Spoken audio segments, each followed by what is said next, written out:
अलंकापुरी पुण्यभूमी पवित्र, जिथे नांदतो ज्ञान राजा सुपात्र, तया ठविता महापुण्य राशी, नमस्कार माझा श्री सद्गुरु ज्ञानेश्वरा. वैदर्भ देशात तरुणमोचनासी, तुकाराम अवतार रजकांच वंशी, करी गाडगे काठी चिंध्या तनुला, नमस्कार माझा तया देवीला.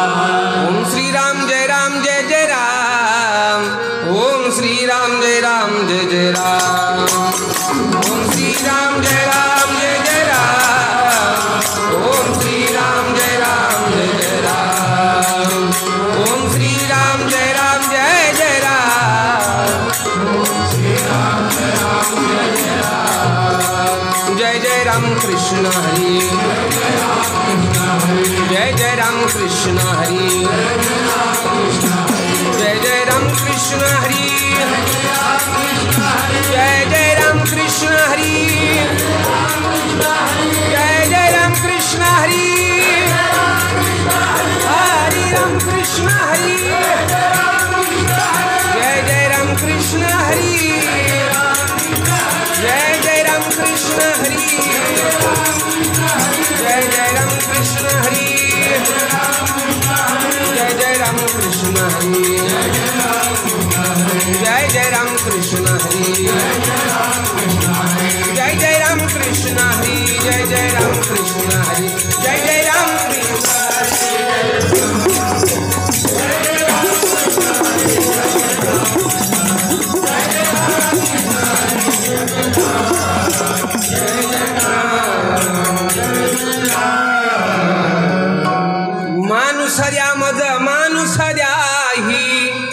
वंदनीय राष्ट्रसंत श्री तुकडोजी महाराजांचं भजन आहे.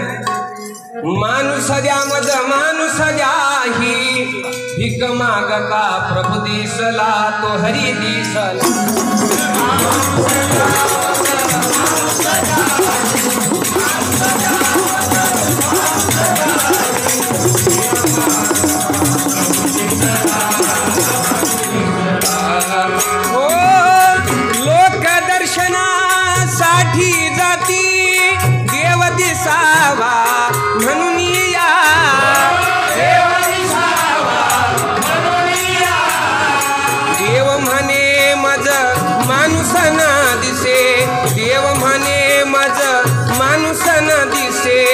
अजब तमाशा हा कसला, हो हा कसला.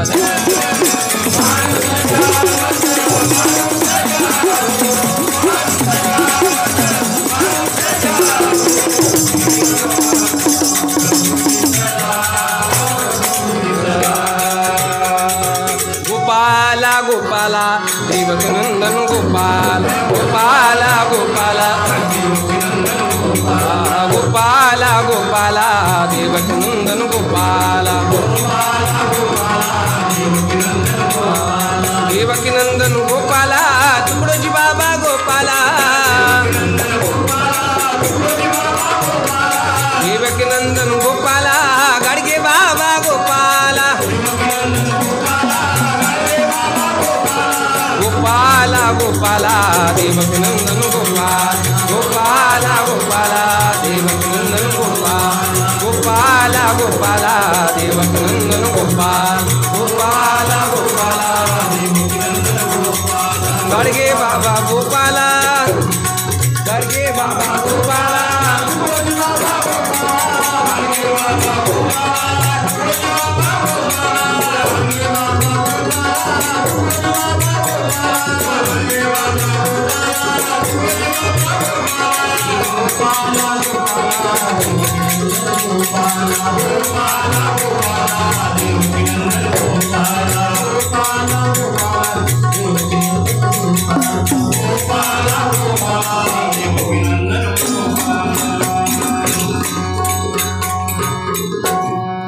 परमपूज्यनीय श्री गुरुदेव, चराचरात वास करणारी श्री गुरुदेव शक्ती ब्रह्मलीन वंदनीय राष्ट्रसंत श्री तुकडोजी महाराज, महाराष्ट्राचे आराध्य दैवत साक्षात सगुण ब्रह्म भगवान पांडुरंग, अवघाची संसार सुखाचा करीन आनंदे भरीन तिन्ही लोक या संकल्पाने संपूर्ण महाराष्ट्रात नवचैतन्य निर्माण करणारे आद्यगुरु विश्वयोगी सेवाकर्मी योग्यांची माऊली संत ज्ञानेश्वर महाराज, रात्री माझी शिवी दिवसा माझी शिवी वृत्ती सदाशिवी मग्न राहे या वचनाप्रमाणे ग्रामसेवेसाठी रात्रंदिवस शिवणकाम करणारी आणि आपल्या प्रभावी हिंदी मराठी भजना कीर्तनाच्या माध्यमातून महाराष्ट्रातच नव्हे तर पंजाबमध्ये सुद्धा भक्तीचा पूर वाहणारे प्रचारत्न संत शिरोमणी नामदेव महाराज आपले वारकरी भाविक त्याची वार करते पाईक करून दृष्टांची लाविला धाक शिवाजीचं जणू सर्व या निर्भीड वृत्तीने समाजातील अनिष्ट डोळ्यांबरोबरच अन्य अत्याचारांचा खळसून विरोध करणारे झुंजार संत जगद्गुरु तुकोबार स्वतः फकीर माणूस परंतु संपूर्ण भारतवर्षाला स्वच्छतेची श्रीमंती बहाल करणारे वैराग्यमूर्ती संत गाडगे महाराज वडिलाने मुलगा नाही शिकविला तोही पापाचा भागीदार झाला जैसे जन्म देणे कर्तव्य त्याला तैसेची शिक्षण देणे अगत्याचे अशी ग्रामगीतेतून शिकवण देणारे राष्ट्रसंत श्री तुकडोजी महाराज जगाच्या पाठीवर ज्या ज्या साधू संत महापुरुषांनी आपापल्या विचाराच्या माध्यमातून आपापल्या वाङ्मयाच्या माध्यमातून साहित्याच्या माध्यमातून कर्तृत्वाच्या माध्यमातून या समाजाला जागवण्याचा प्रयत्न केला त्या तमाम साधू संत महापुरुषांच्या विचाराला आणि त्यांच्या कार्याला मी प्रथमतः अभिवादन करतो आणि आपल्या कार्यक्रमाला सुरुवात करतो। प्रस्तुत कीर्तन रूपे सेवेकरता निवडलेलं भजन तुकडोजी महाराजांचं आहे। मी भाग्यवान माणूस आहो। तराळा गावात कीर्तन चालू आहे, गुरुजी हार्मोनियमवर आहे, आगळे गुरुजी कीर्तन ऐकू राहिले, आमच्या गुरुमाई तिकडे महिला मंडळामध्ये बसलेले आहे आणि सर्वांचे मी आमचे गोपालदादा आहेत ज्यांच्या माध्यमातून तुमच्या या गावामध्ये येण्याचा योग आला। प्रस्तुत कीर्तन रूपे सेवेकरता निवडलेलं तुकडोजी महाराजांचं भजन असं आहे, माणूस द्या मज माणूस द्या ही भीक मागता प्रभू दिसला तो हरी दिसला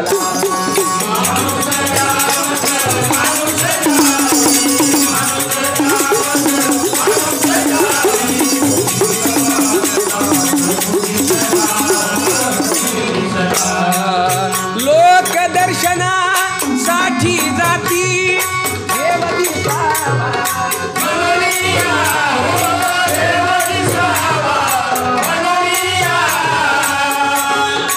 देव म्हणे मज माणूस न दिसे, देव म्हणे मज माणूस न दिसे अजब तमाशा हा कसला देहा कसला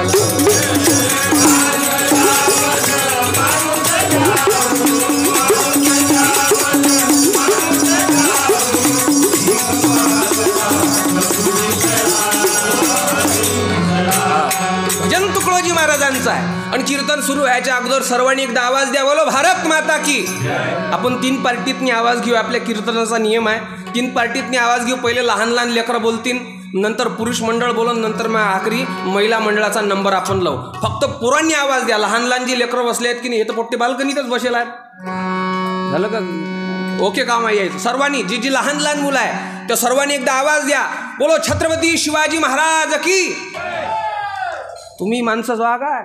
अरे बाबा लेकर बोललो मी। काय पोरो बस पट्टी बसा, लवकर बसा। पोरांनो एकदा आवाज द्या, माणसं बोलणार नाही, लहान लहान लेकरं एकदा आवाज द्या, बोलो शिवाजी महाराज की। कमी आहे पण करंट बाज आहे, ओके काम आहे। आता पुरुष मंडळ पाहिजे, या लहान लेकरापेक्षा आपला जास्त आवाज आला पाहिजे। द्या एकदा आवाज, वैराग्यमूर्ती संत गाडगे महाराज की। लेकरापेक्षा बाप सवयीचा आहे पाहिजे। महिला मंडळी आपली इज्जत का सवाल आहे, याच्यापेक्षा संख्या तुमची दुप्पट आहे ना, आरक्षणाचा फायदा घ्या, आरक्षण तुमच्या पाठीशी आहे। एकदा आवाज द्या, बोलो जिजा माता की। जाणं बेल पाहिले सारखे महिला मंडळ काही साधं डिपार्टमेंट नाही आहे, महाराजांचं भजन आहे, माणूस द्या मज माणूस द्या भीक मागता प्रभू दिसला।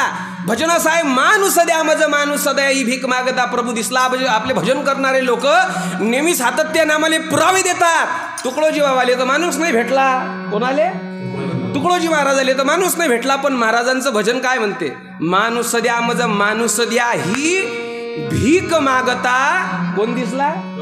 प्रभू दिसला। म्हणजे विचार करा, ज्या भगवान परमात्म्यानं अखिल ब्रह्मांडाला निर्माण केलं, ज्या भगवान परमात्म्याने या सृष्टीला निर्माण केलं, तुम्हाला निर्माण केलं, मला निर्माण केलं, अखिल सृष्टी ज्या भगवंतानं निर्माण केली, तो सृष्टीचा चालक मालक भगवंता म्हणते मले माणूस नाही भेटून राहिला। म्हणजे विचार करा, तुकडोजी महाराजाचं भजनामध्ये एक भाषण होतं, महाराज बोलले होते की अधिक किती लोक या देशामध्ये जन्माला आले म्हणजे माणसं भेटतील।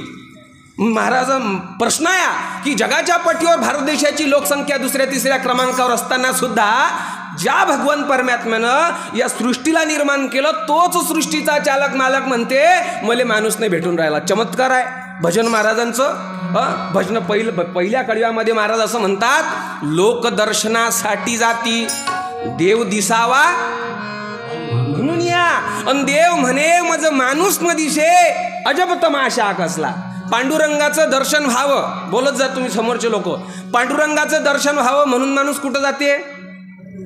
हा, कुठं जाते? पंढरीनाथ भगवान की जे पोटो तरी बोलून राहिलं भाऊसाहेब, महिला मंडळ पुरुष मंडळ बोला, पांडुरंगाचं दर्शन झालं पाहिजे म्हणून माणूस कुठं जाते? गोपाल भाऊ पंक्ता ठेवत जा तुम्ही, त्याच्याशिवाय जमत नाही. पांडुरंगाचं दर्शन व्हावं कुठं जाते पोरियो? पंढरपूरला जाते. कुठं जाते? पंढरपूरला जाते. साईबाबाचं दर्शन व्हावं कुठं जाते? शिर्डीला जाते. गजानन महाराजांचं दर्शन व्हावं कुठं जाते? तुकडोजी बाबांच्या महासमाधीचं दर्शन व्हावं कुठं जाते? मोजरीला, गुरुकुंज मोजरीला. पण पंढरपूरच्या पांडुरंगाचं म्हणणं काय आहे? शिर्डीच्या साईबाबाचं म्हणणं काय आहे? शेगावच्या गजानन बाबाचं म्हणणं काय आहे? आणि गुरुकुंजातील राष्ट्रसंतांचं म्हणणं काय आहे? लोकदर्शना येती म्हणजे जाती, देव दिसावा म्हणून या. पण त्या तीर्थक्षेत्रामध्ये अस्तित्वात असलेला तो भगवंत, तो संत असं म्हणते की मला माणूस नाही भेटून राहिला म्हणजे जगाच्या पाठीवरला सर्वात मोठा चमत्कार आहे की जिथं हजारोच्या संख्येनं लोक तीर्थयात्रेला जातात तरी सुद्धा त्या तीर्थक्षेत्रामध्ये असलेला तो भगवंत, तो संत असं म्हणते मला माणसं नाही भेटून राहिले. म्हणजे मग महाराज म्हणतात मग किती लोक जन्माला आले म्हणजे देवाले माणसं भेटतील, हा मोठा चमत्काराचा विषय आहे. म्हणून तुकडोजी महाराज म्हणतात मग का हो एवढी या देशामध्ये लोकसंख्या आहे, तुम्ही म्हणता तीर्थयात्रेला लाखोच्या लाखो लोंढे जातात, मग हे माणसानीत काय? तुकडोजी महाराज म्हणतात माणसं आहे, पण हे आकृतीनं माणसं आहेत. कशानं माणसं आहेत? हे आकृतीनं माणसं आहेत.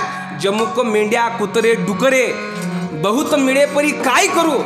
प्रयोगशाळेत माणसाच्या शरीराचा सापळा असते, प्रयोगशाळेत माणसाच्या शरीराचा असा सापळा लटकवलेला असते, ती माणसाची आकृती आहे, त्याला माणूस म्हणता येत नाही. त्याचप्रमाणे महाराज म्हणतात समाजामध्ये माणसासारखी दिसणारी माणसं आहेत पण माणुसकी मात्र त्यांच्यामध्ये नाही. माणसं तर घराघरात जन्माला येते पण माणुसकी मोजक्या घरामध्ये जन्माला येते. आणि ती माणुसकी समाजामध्ये प्रस्थापित करण्याकरता या संत महापुरुषांचा उदय झाला या देशामध्ये, या महाराष्ट्रामध्ये. संत अवतार घेती याच साठी अंधारी दिवटी दावावया. अंधाराकडून प्रकाशाकडे नेण्याकरता या साधू संत महापुरुषांच्या विचारात. पण संत महापुरुषांनी सांगितलं वेगळं. संत महापुरुषांनी डोकं आपटू आपटू सांगितलं की गड्या या मार्गाने चालण्याचा प्रयत्न करा, तुमच्या जीवनाचं सोनं झाल्याशिवाय राहणार नाही. परिस्थिती बिकट झाली, हुशार माणसाच्या घरी खोगीराची भरती झाली. आम्ही पाहतो संतांनी सांगितलं समाजाच्या कल्याणाचंच, पण ज्या ज्या संतांनी समाजाच्या कल्याणाचा विचार समाजाला सांगितला त्या संतांना त्रास झाला. एका ठिकाणी पुलाचं बांधकाम चालू होतं. कशाचं बांधकाम चालू होतं रे बाबू? कशाचं? पुलाचं बांधकाम चालू होतं. पुलाचं बांधकाम चालू होतं, तिथं पाटी लिहिली होती पूल अरुंद आहे. काय लिहिलं होतं? पूल अरुंद आहे. दोन बेवडे मित्र रस्त्यानं चालले होते. रस्त्यानं जात असताना त्या बेवड्या लोकांनी ते पाटी वाचली. तिथं लिहिलं होतं पूल अरुंद आहे. तुम्ही बोलत जा, समोरच्यानी बोलले चल तुम्ही बोलत जा, पूल अरुंद आहे. त्याईनं पाटी वाचली, तिथं लिहिलं होतं पूल अरुंद आहे. पण याईनं पाटी वाचली, तिथं लिहिलं होतं पूल अरुंद आहे. आणि हा पहिला बेवडा म्हणे दुसऱ्या बेवड्याला म्हणे पूल अंधरून आहे म्हणे. म्हणजे संत महापुरुषांनी सांगितलं वेगळं. त्या ठेकेदारांनी, त्या कॉन्ट्रॅक्टरनी त्या ठिकाणी पाटी कशा करता लिहिली होती? चांगल्यासाठीच लिहिली की कोणाचा अपघात होऊ नये, कोणाचा ॲक्सिडेंट होऊ नये. पण लोकांनी विपर्यास केला. त्याचप्रमाणे संत महापुरुषांनी समाजाला समाजाच्या कल्याणाचा विचार सांगितला, पण लोकांना ऐकलं नाही. शासनानं या कोरोना पिरियडमध्ये 3 गोष्टी महत्त्वाच्या सांगितल्या होत्या. पहिली गोष्ट कोणती रे बरोबर? हाताले काय साबणीवरच राहिला का लेका एवढा मागं राहिला तू, त्या लक्षात नाही लागला काय? हाताले काय लावा? सॅनिटायझर लावा. तोंडाला काय बांधा? मास्क बांधा. आणि सामाजिक अंतर, सामाजिक दूरी.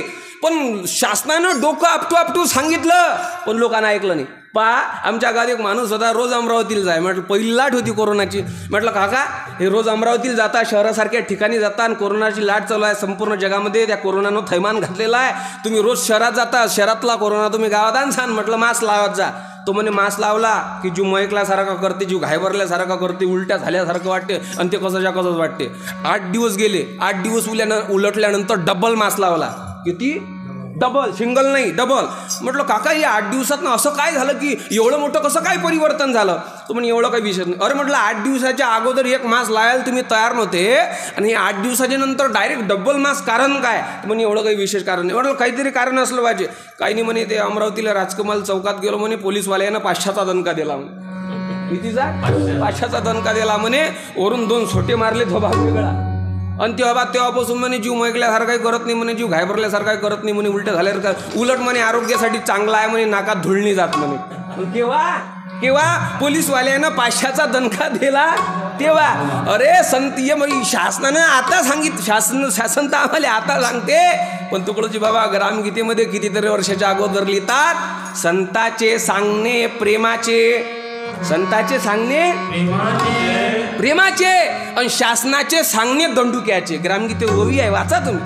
संताचे सांगणे प्रेमाचे आणि शासनाचे सांगणे दंडुक्याचे. म्हणून महाराज एक दिवस बोलले होते, बोले अगर खंजरी से काम न जमा तो मैं खंजर लेके आऊंगा. खंजीरीचे बोल गोळा आहे. जर आम्ही संत महापुरुषाच्या विचाराप्रमाणे वागण्याचा प्रयत्न केला तर आमच्या जीवनामध्ये स्वर्ग निर्माण झाल्याशिवाय राहणार नाही. स्वर्ग निर्माण करण्याची ताकद फक्त संत महापुरुषांच्या विचारामध्ये आहे. म्हणून महाराज म्हणतात, माणूस द्या मज माणूस द्या. माणसाची मागणी केली आहे, मग का मग माणसाची निर्मिती करायची आहे. मग एखादं विद्यालय या देशामध्ये आहे का? इंजिनिअरिंग कॉलेज आहे, इंजिनियर आपल्या पुराले बनवायचं आहे, त्याच्यासाठी इंजिनिअरिंग कॉलेज या देशामध्ये आहे. महाराजांना प्रश्न विचारतात लोक, इंजिनियर बनवायचं आहे, इंजिनिअरिंग कॉलेज आहे, डॉक्टर बनवायचं आहे, BMS कॉलेज आहे, वकील बनवायचं आहे, LLB कॉलेज आहे. तुमच्या मुलाला जे बनवायचं आहे त्याची विद्यालय, त्याची विद्यापीठ या देशामध्ये अस्तित्वात आहे. पण एखाद्या माणसानं जर तुम्हाला प्रश्न विचारला, हे सारं बनवण्याच्या अगोदर आमच्या पुराले सर्वप्रथम माणूस बनवायचा आहे, माणूस बनवण्याचं एखादं विद्यापीठ, एखादं विद्यालय या देशामध्ये आहे का? तुम्हाला उत्तर विचारलं, तुम्ही म्हणता नाही वा, माणूस बनवण्याचं विद्यापीठ या देशामध्ये नाही. पण महाराज ग्रामगीतेमध्ये उत्तर देतात, गड्या माणूस बनवण्याचं विद्यापीठ या देशामध्ये आहे. मग काय? प्रार्थना मानवी शिक्षणाची शाळा, प्रार्थना मानवी शिक्षणाची शाळा, ग्राम संस्कृतीचा मुख्य जिव्हाळा, भेद कल्पना जाती रसातळाला या प्रार्थनेच्या मुशीबत. एवढी ताकद या संत महापुरुषांनी या साधनेमध्ये देऊन दिलेली आहे. म्हणून आपलं कर्तव्य आहे संत महापुरुषांच्या विचाराचं, संत महापुरुषांच्या विचाराची पेरणी आमच्या या तरुणाच्या अंतःकरणापर्यंत झाली पाहिजे. म्हणून महाराज म्हणतात, गेळे आता आम्हाला आमचा खरा जो धर्म आहे तो आम्हाला समजला पाहिजे. माणसाचा धर्म काय आहे? माणसाने माणसाशी माणसाप्रमाणे वागणं. कोरोनानं आम्हाला दाखवून दिलं. हे जगाच्या पाठीवरली सर्वात मोठी भविष्यवाणी करणारा जर कोणी महात्मा असेल तर त्याचं नाव राष्ट्रसंत तुकडोजी महाराज आहे. कोरोना तर आता आला भाऊसाहेब. कोरोना कितीमध्ये आला? 19, कोविड-19 19 मध्ये. पण तुकडोजी महाराजांनी किती वर्ष अगोदर हा विचार मांडला? जल के बिना कई बाढ़ से, भूकंप से, आग से, बीमारियों से, डाकुओं से, आपसी रणराग से, शस्त्रास्त्र से, तूफान से, चाहे किधर से क्यों न हो, अगर नाश्री करना शिव को तो पल भी नहीं लगता उसे. त्या भगवंताच्या मनात आणलं की नाही तब क्षणही लागत नाही. जब पास हमारे पैसा था तब दोस्त हमारे हजार होते, लाखों रुपये लोकाजवळ होते, पण बायकोशी टाट असं लोटून दे दरवाजाच्या खालून, समोरही न जाए. जब पास हमारे पैसा था तब दोस्त हमारे हजार होते. अब पास हमारे पैसा नहीं तो दोस्त भी हमारा कोई नहीं. दौलत जो कमाई लाखों की तब महल बनवाया खुद के लिए, उसमें रहने वाला ही मर गया तो रोने वाला कोई नाही. कोरोनातनी मोठी मोठी माणसं निघून गेली. म्हणून अहंकारनी माणसाला असला पाहिजे. कधी भगवंत तिसरा डोळा उघडन त्या शिवाचा कधी तिसरा डोळा उघडन, कधी आम्ही भस्म साधू सांगता येत नाही. म्हणून महाराज म्हणतात, मरावं प्रत्येक माणसाला लागणार आहे. मग मरण आमचं कसं असलं पाहिजे? विधाता मृत्यु हो ऐसी, विधाता मृत्यु हो ऐसी, हजारों लोग रोते.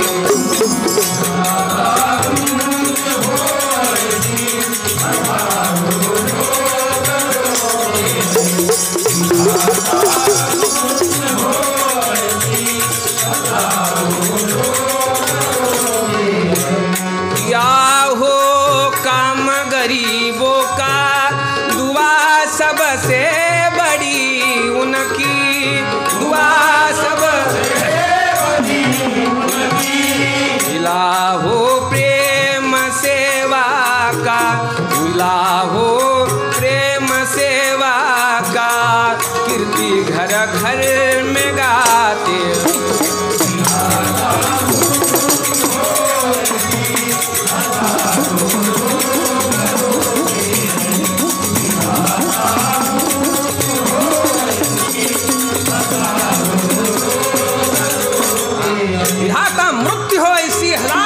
रोती हो, किया हो काम गरीबों का, दुआ सबसे बड़ी उनकी, मिला हो प्रेम सेवा का.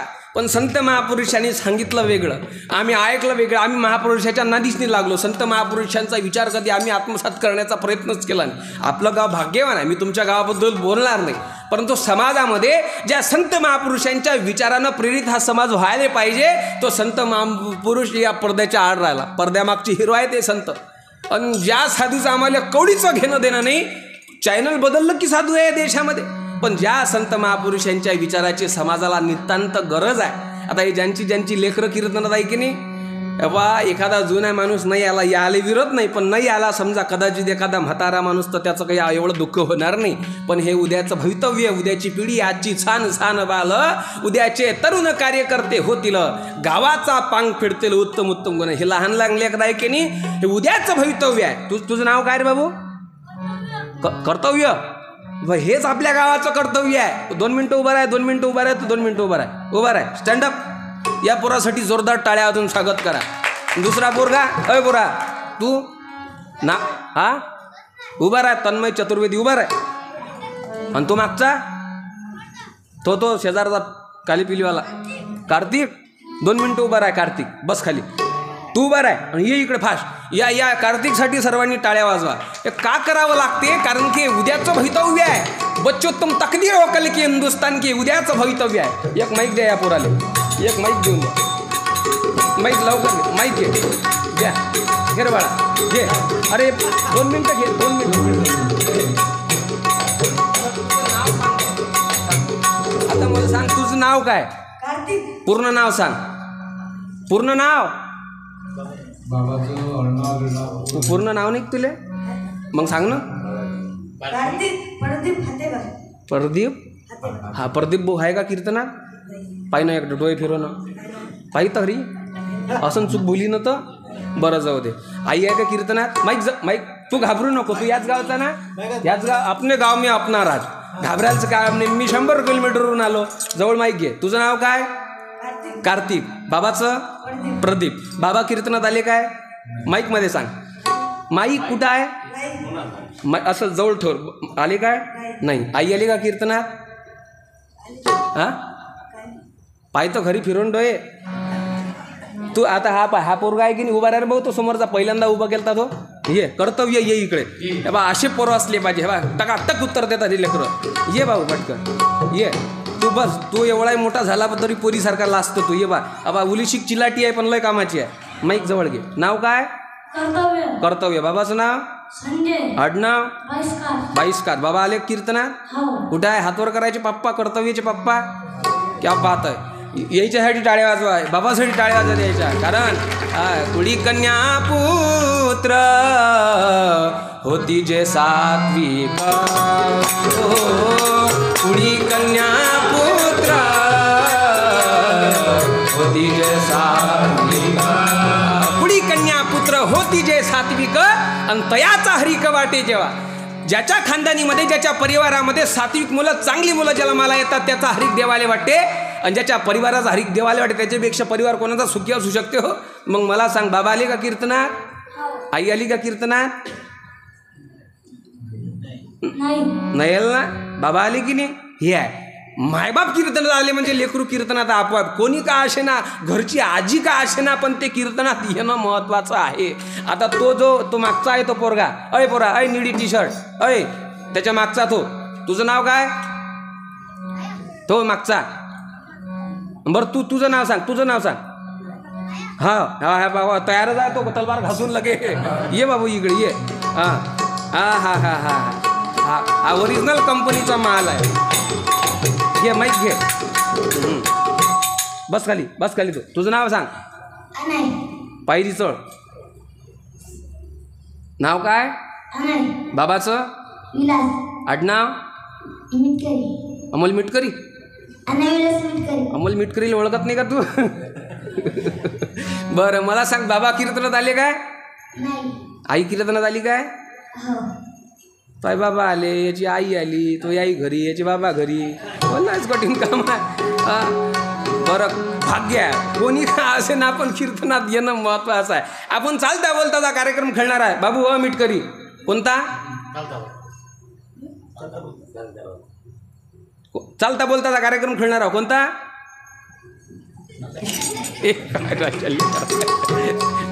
असे कडक बोलणारे लेकरं पाहिजे. तो बरोबर सांगते. आता पाय तो उभं राहील 2 मिनटं.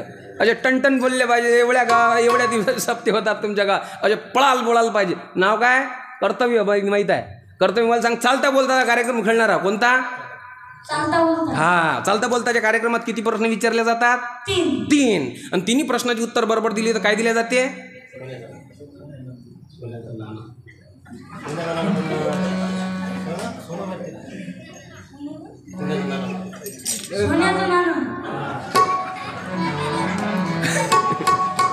मला जंडील पीस दिसते तुम्हाला. म्हणजे घरावरले कौलही का लावत वाटते तुम्हाला? नाही बरं, काही हरकत नाही. चालता बोलताचा कार्यक्रम खेळूया. चालता बोलताच्या कार्यक्रमामध्ये जर समजा कर्तव्य तिन्ही प्रश्नाची उत्तर बरोबर दिली, आपण याला सोन्याचं चांदीचं नाणं तर देऊ शकणार नाही. काय आपलंच तर दारिद्र्याच्या खाली काम आहे. तरी तुकडोजी बाबाचं ध्यान प्रार्थनेचं पुस्तक सप्रेम भेट. पहिला प्रश्न असा आहे तुझ्यासाठी. पहिला प्रश्न असा आहे, कॉपी करायची केल्याशिवाय राहायची?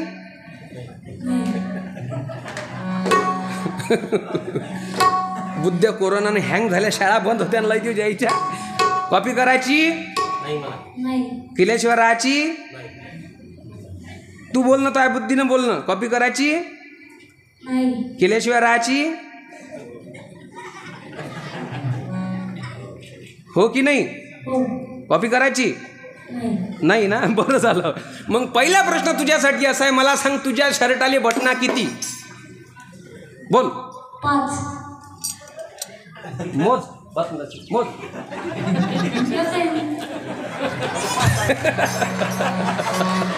आता तर 5 सांगितल्या रे. 5 कशा काय सांगितल्या?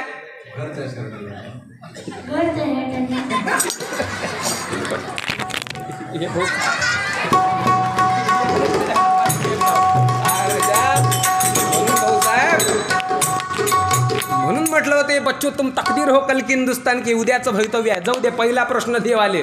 दुसरा प्रश्न तुझ्यासाठी असा आहे, मला सांग रावणाला तोंड किती? 10.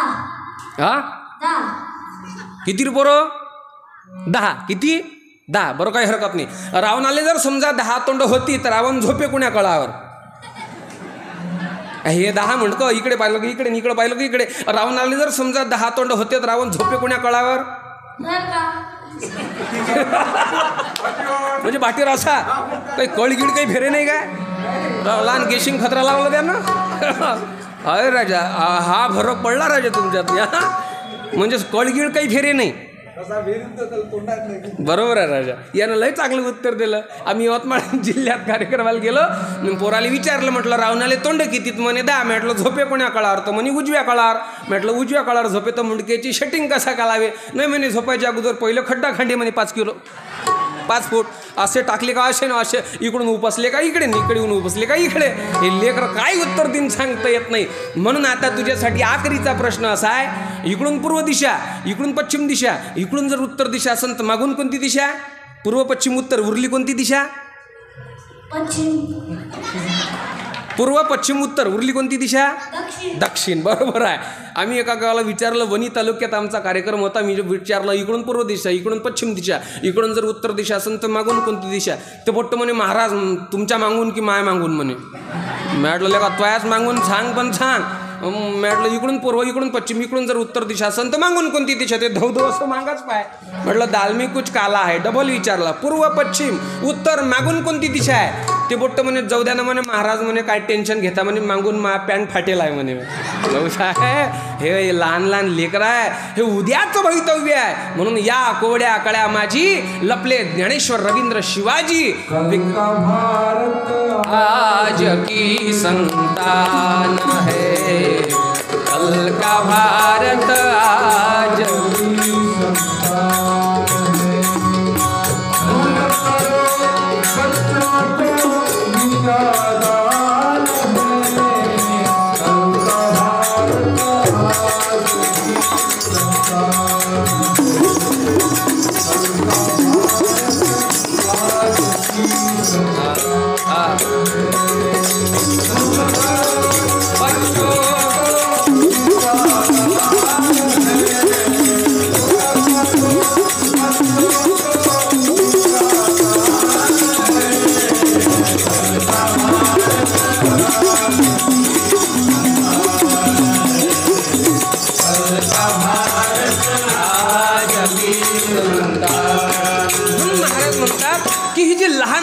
आहे, हेच उद्याचे माणसं आहेत, हेच आमची भावी पिढी आहे. म्हणून या लहान लहान लेकरांवरती चांगले संस्कार व्हावे यासाठी या कार्यक्रमाची गरज आहे. गाडगे बाबांचा विचार, तुकडोजी बाबांचा विचार, तुकाराम महाराज, ज्ञानेश्वर महाराज, नरेंद्र सोनार, गोरोबा काका, नामदेव शिंपी या संत महापुरुषांच्या विचाराची गरज काय आहे? साधू संत महापुरुषांची गरज याचसाठी की आमचं भविष्य हे सुजलाम सुफलाम व्हावं, आमचं भविष्य हे चांगलं व्हावं, आमचं भविष्य हे चांगल्या संस्कारानं प्रेरित व्हावं, याकरता संत महापुरुषांचे विचार आहे. गाडगे बाबांचा विचार, तुकडोजी बाबांचा विचार हा आमच्या तरुणाच्या अंतकरणापर्यंत पोचला पाहिजे, कारण काळाची गरज आहे. आणि महाराज म्हणतात ही जबाबदारी माई माऊल्यांची आहे. वडिलांनी मुलगा नाही शिकवला तोही पापाचा भागीदार झाला. आदर्श ऐसे माता, जगाच्या पाठीवर सर्वात महत्व स्त्रीला देणारा महात्मा म्हणजे तुकडोजी बाबा आहे. ग्रामगीतेमध्ये 41 अध्याय लिहिले आणि बरोबर महिला मंडळांना मधातलं स्थान दिलं आणि सांगितलं, मातेच्या स्वभावे पुत्राची घडणं, त्यास उज्ज्वल करी तिचे वर्तन, स्त्रीच्या तेजावरी पुरुषाचे मोठे बनायचे आहे. आदर्श ऐसे माता पिता, जन्म देतील आदर्श सुता, ते भूवैकुंठ बनवतील भारतात तुकड्या म्हणे. मग आदर्श ऐसे माता आणि मग पिता, एवढं मोठं महत्व दिलं. महाराज म्हणतात अख्ख्या हिंदुस्थानात, फक्त तुमच्या तळ्या गावापुरतं मर्यादित नाही, फक्त या वाशिम जिल्ह्यापुरतं, विदर्भापुरतं किंवा महाराष्ट्रापुरतं मर्यादित नाही, तर अख्ख्या हिंदुस्थानामध्ये जर समजा सर्वात भक्तिवान जर कोण असेल तर ती स्त्री आहे. सर्वात भक्तिवान कोण आहे? स्त्री आहे. मला महिला मंडळ आता माणसं म्हणून की कीर्तनकार बायाचीकडून जास्त बोलते, मी 2 मिनिटात सिद्ध करून दाखवतो. सर्वात भक्तिवान जर कोण असेल तर ती स्त्री आहे. महाराज ग्रामगीतेत ओवी लिहितात, स्त्रीलाच भक्ती, स्त्रीलाच ज्ञान. काय म्हटलेलं आहे महाराजांनी? स्त्रीलाच भक्ती, स्त्रीलाच ज्ञान, तिच्या अंगी संयम आणि शहाणपण. हिंदुस्थानामध्ये सर्वात भक्तिवान जर कोण असेल तर ती स्त्री आहे. आता माय मावल्यावर तुम्ही माझ्याकडून बोला, मी तुमच्याकडून बोलतो. मला सांगा, तुमच्या गावामध्ये सकाळी कोण उठते सर्वात जास्त? माणसं जास्त उठतात सकाळी की बाया जास्त उठते? हा थांब, तू बाई आहेस काय? महिला मंडळ तुम्ही बोला. ज्या बोलणार नाही मी समजून घेणे 8च्या नंतर उठणारे आहेत म्हणून. मला सांगा, सकाळी कोण उठते? बाई उठते की माणूस उठते? बाई उठते. कारण की माणसंसुद्धा उठतात, परंतु सकाळी उठण्याची टक्केवारी जी आहे, जी जास्त महिलांची. सकाळी कोण उठते? सकाळी उठते. काकू कोण उठते सकाळी? बाया उठते. चूल कोण पेटवते? बाया. अगरबत्ती कोण पेटवते? कापूर कोण पेटवते? घर कोण पेटवते? रात्रीतून घर फोडतात या. कोणतं मलम वापरते त्याचं त्याईले माहीत. पण महाराज सांगतात गड्या एवढं महत्व. आदर्श ऐसे माता पिता म्हटलं, आदर्श ऐसे माता. जर कदाचित या देशामध्ये जिजा माता झाल्या नसत्या तर एवढे मोठे नीतिशील राजे छत्रपती शिवाजी महाराज निर्माण झाले नसते. कारण जिजाऊ शिवाजी सब कोई कहे, जिजाऊ कहे ना कोय, और एक बार जो जिजाऊ कहे तो हजारो शिवाजी होय. शिवाजी महाराजांसारखा नीतिशील राजा जर निर्माण करायचा असेल तर मग आदर्श ऐसे माता, माताच नाही फक्त आदर्श ती माता असली पाहिजे. मायबापाचे संस्कार लेकरावर पडतात. मला सांगा, एका गावामध्ये कुटुंब होतं, छोटंसं कुटुंब होतं, नवरा बायको आणि लहानसं पोरगं पिक्चर पाहून राहिले होतं. पिक्चर होता शोलेचा. पिक्चर कोणता? हरभऱ्याचे शोले नाही, पिक्चर होता शोलेचा. आणि शोलेत हिरो कोण दादा? हा सारं माहीत आहे तुम्हाला, गालात हसू राहिल तुम्ही, मला माहीत आहे. हा पिक्चरमध्ये हिरो कोण? धर्मेंद्र. बरोबर आहे की? अनगुंडा बदना हा गब्बर सिंग. बरोबर आहे. मग त्यानं मनामध्ये विचार केला की तराळा गावामध्ये भगव्या टोपीवाल्याचं कीर्तन ऐकलं होतं आणि कीर्तनामध्ये तो कीर्तनकार असा बोलला की मायबाप जसं वागतील तसे संस्कार लेकरावर पडतील. तो म्हणे मी जर शोले पाहिला तर पोट्ट गब्बर सिंग झाल्याशिवाय राहत नाही. पुराणा बापानं एक कणा खाली मारली, चाल झोपून राह. ते विज्ञान युगातलं झाकण ते झोपते काय? त्यानं अंगावर चादर घेतली, त्याला एक छद्र पाडलं आणि असं मुंडकं बाहेर काढलं, डोळे बाहेर काढले, जसा डोळा बाहेर काढला त्या सिनेमातला त्याला एक सीन दिसला. कोणता? बोले बसंती सबके सामने नाचना लेकिन इस कुत्ते के सामने मत नाचना. पिक्चर संपला आणि रात्री नवरा बायकोचा 12 वाजता संवाद सुरू झाला. बायको म्हणे, नवरा म्हणे बायकोला, कागद तुला डान्स वगैरे येत असेल ना? ते म्हणे मुकांड्यानं झोपा, रात्री 12 वाजले. नाच कोण पाहते? बुडाबुडी झोपेला, हे पोट्टोय झोपेला. झोपलं होतं का हे तर कॅमेरा काढून ओके तयार होतंय. म्हणजे नाच कोण पाहते? आता भारतीय संस्कृती पतीले देवमान लागते, देवाचा ऐकाच लागते. तो कसाही असो मग इनं नाचाले सुरुवात केली. असा पहिला ठुमका मारणार पोट्यानं चादर फेकली. बोले मम्मी सबके सामने नाचना लेकिन इस कुत्ते के सामने मत नाचना. बोले सबके सामने नाचना लेकिन इस कुत्ते के सामने. म्हणजे विचार करा, जिवंतपणे आपल्या बापाले कुत्रा म्हणणारे लेकरं सुद्धा या समाजामध्ये निर्माण झाले. म्हणून तुकडोजी महाराज म्हणतात की आमचं लेकरू एक वेळा मंदिरात गेलं नाही तरी चालेल, जाण्याला विरोध नाही, पण कदाचित आमचं पोरगं मंदिरात जात नाही, काही हरकत नाही. कारण महाराज सांगतात की मंदिरात नाही दिसला सावळा मुरारी, मंदिरात नाही दिसला सावळा मुरारी, सावळा मुरारी माझा सावळा मुरारी, सावळा मुरारी माझा सावळा मुरारी, मंदिरात नाही दिसला सावळा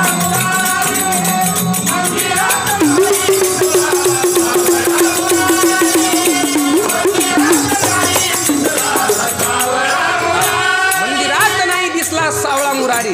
मग मारा का तू म्हणता की आमचं लेकरू मंदिरात नाही गेलं तरी चलन, मग तुमचं नेमकं म्हणणं काय? मग त्यांना काय करा, आमची संस्कृती मोडता? मग महाराज म्हणतात मंदिरात नाही गेलं तरी चालेल, मग त्यानं एक काम केलं पाहिजे. मायबापाची सेवा गडे हो देव समजूनी करा, मायबापाची सेवा गडे हो देव समजूनी करा, अल्पही सेवा हृदयी धरा, अल्पही सेवा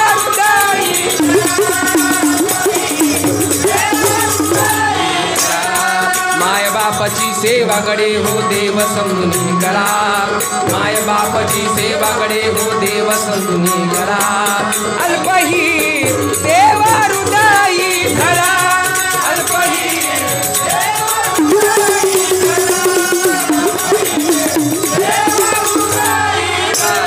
माय बापाची सेवा गडे हो देव समजून करा आणि अल्पही सेवा हृदयी धरा. या देशामध्ये समाजाला सांगावं लागतं की मायचं काय महत्व आहे, बापाचं काय महत्व आहे. हे आमच्या अकोल्याचे कवी आहे अनंतभाऊ राऊत, फार सुंदर कविता आली. ते असं म्हणतात, कोणाला स्वप्न कसं पडते आणि कोणाला स्वप्न कसं पडते, कुणाला डोळे झाकताच सुंदरा दिसते, कुणाला डोळे झाकताच सुंदरा दिसते, कुणाला उर्वशी रंभा वसुंधरा दिसते, नवनाटकी जगाचं न जाणो काय काय दिसते, मी डोळे झाकताच राबणारी माय दिसते. मी मामायचं संसारिक ज्ञान बघत गेलो, त्यानं मनाचा अहंकार पुसत गेला आणि सतत चालणाऱ्या बापाच्या पायाच्या भेगात मला यशाचा मार्ग दिसत गेला. गदगदून हसताना मटकन डोळे वल्ले करणारी माय, दुःखाचा डोंगर पेलताना सुखाचा झरा तिनंच निर्माण करावा, आखूड पॅन स्लीपर चप्पल घालून अख्खं जग जिंकण्याचा अभिमान मा बापानंच बाळगावा. दुःखातून सुखायचे क्षण पाखळायले आणि गवसलेल्या क्षणात अख्खं जीवन जगायले मला मा मायनं शिकवलं. आणि 40 रुपयाचं फाटकं बनेल घालून करोडो रुपयाची इज्जत कशी कमाव हे मला मा बापानं शिकवलं. 5-50 हजार कधी मोजलं नाही हातानं बापाच्या, कारण आमचा बाप गरीब आहे. 5-50 हजार कधी मोजले नाही हातानं बापाच्या, परंतु प्रत्येक संकटातून सावरण्याची ताकद त्या हातात आहे. सारे गमप भैरवी भोपाडी कशा संग खातात नाही माहिती आमच्या आईला, पण तिनं गायलेल्या प्रत्येक रागात मला झोपवण्याची ताकद आहे. तिनं गायलेल्या प्रत्येक रागात मला झोपवण्याची ताकद आहे. कोणी म्हणे मा बाप आमदार आहे, कोणी म्हणे मा बाप खासदार आहे, कोणी म्हणे मा बाप जागीरदार आहे. आपण हा पठ्ठ्या छाती फुटेपर्यंत सांगते की मा बाप इमानदार आहे. मातीचंच घर, मातीची चूल, मातीचंच अंगण, अख्खं आयुष्य मा बापानं मातीतच कालवलं. लोक म्हणत असतील मा बापाले काय तर कमावलं, अरे कमवीन कसा, अख्खं आयुष्य त्यानं माणूस बनवण्यात घालवलं. शेवटी याच मायबापाचं नामस्मरण करत मला मरण येऊ दे, शेवटी याच मायबापाचं नामस्मरण करत मला मरण येऊ दे. दमसन देवा तर हा चमत्कार होऊ दे, तो स्वर्ग तो मोक्ष तुलाच राहू दे. आणि पुन्हा एकदा याच मायबापाच्या पोटी जन्म घेऊ दे, पुन्हा एकदा याच मायबापाच्या पोटी जन्म घेऊ दे. म्हणून असं मना वाटते की गड्या याई विन माया विश्वात नाही, आई विन माया विश्वात नाही, आई विन